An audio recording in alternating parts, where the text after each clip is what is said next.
Why Some Tasks Never Start, from the Movement Series Part 3, from the Mechanics of Cognition, by the Mercer Journal. There are things you genuinely want to do that somehow never begin. Not delayed, not forgotten, not consciously avoided, just strangely untouched. Sometimes for days, sometimes for weeks, sometimes much longer. Call the contractor, organize finances, fix the schedule, write the proposal, work on the business. The task keeps returning. You think about it in the shower, while driving, right before bed. You don't forget it, and yet nothing moves. That's a strange experience. Not lack of caring. Because usually when something matters, we expect movement to follow, but sometimes it doesn't. And the usual explanations don't feel quite right.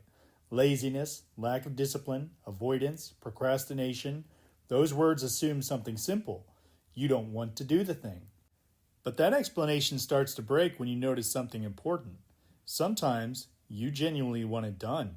You care about the outcome. You know it matters. You may even feel bad that it still isn't happening, and still, nothing moves. This is where something subtle begins to appear, because not all stalled tasks are the same.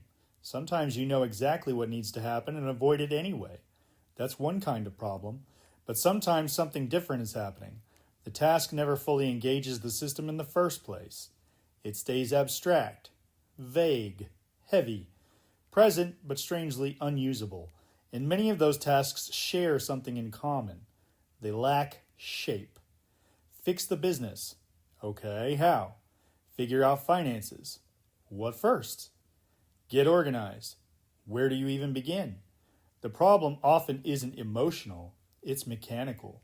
The mind can't clearly predict what comes next, and prediction matters more than most people realize. The importance of prediction. Movement depends on enough prediction to proceed, not certainty, just enough clarity to make the next move feel possible. When prediction drops, hesitation rises, the system stalls. Not because it doesn't care, because it doesn't yet know how to begin. And this is where the distinction is important. Some goals are actions, others are containers. Fix the business is a container. Figure out finances is a container. Get organized is a container. Containers sound actionable, but they are not. They're categories. Big goals rarely move the system. Small, specific steps do. Because movement depends on something concrete enough to imagine doing, something the system can actually predict. This is why movement happens through executable moments. Not figure out the finances, but open bookkeeping software. Not fix the business, but review last month's numbers. Not get organized, but clear the desk. Executable moments. The mind doesn't move through ideas alone. It moves through executable moments.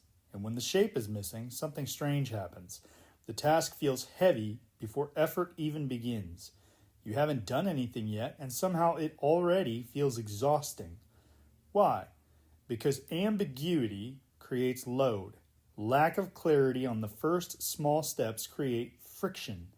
The system starts quietly solving problems before movement begins. Where do I start? How long will this take? What even counts as progress?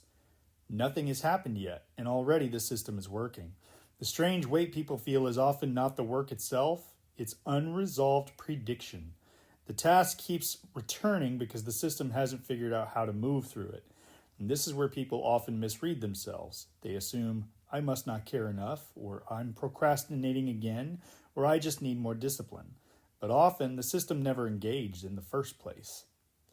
The first small move, or ignition point. You weren't fully resisting movement. Movement never fully started. That difference matters because you can push through resistance. You can tolerate discomfort. You can stay with friction, but you can't push through ambiguity. You have to reduce it. And often the shift is surprisingly small. The question changes from, why can't I make myself do this, to what is the next physical move? Not the whole solution, not the finished outcome, the first move, the ignition point. The thing small enough and clear enough for the system to finally say, oh, that's where this begins. No more ambiguity. The problem is often not resistance, The problem is that the system cannot yet see the first move. This is part 3 in the movement series, examining the cognitive mechanics behind why the mind stalls and how to overcome friction. If you'd like to follow along for more, please subscribe, and thanks for listening.